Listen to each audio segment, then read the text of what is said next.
Those are actual real words. Exactly.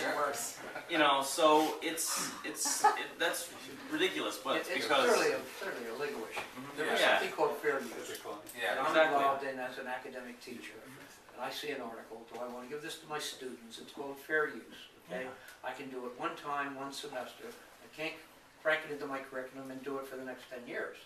It's fair use. So, I don't know exactly what went on with this. Yeah, I mean, This it goes into like legal situations that I'm really unsure I of. mean, So. there's an ethical way of handling that. It sounds like they didn't give this one credit, Mhm. and said, and here's what we added.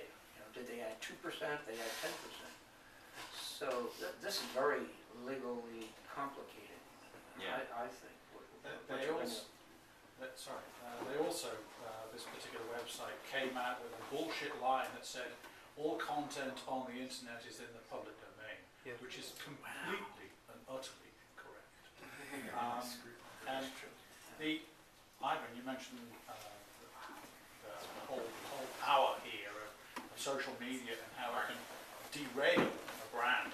A couple of years ago, United Airlines. The guitar? There was a small country and western band, and they were traveling across the United States, and United Airlines were unloading baggage, and a Taylor guitar, $2,000, $3,000 guitar, was broken by United Airlines. And they said, we're not going to replace it, we're not going to repair it.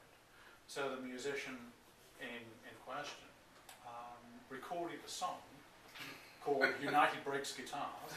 It's hysterical. They made a video that's had over 7.5 million hits on YouTube, and it's created all kinds of negative buzz.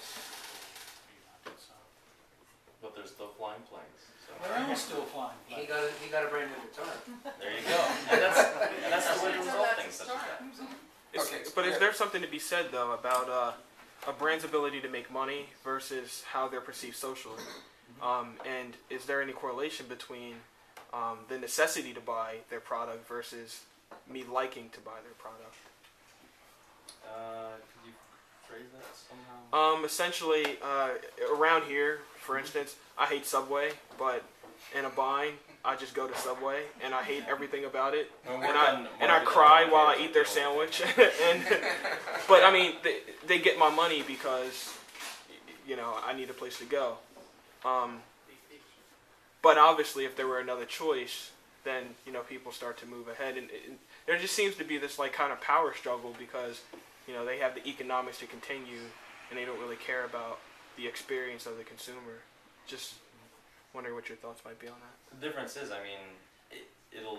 me, it'll always feel like big business doesn't. I know they try.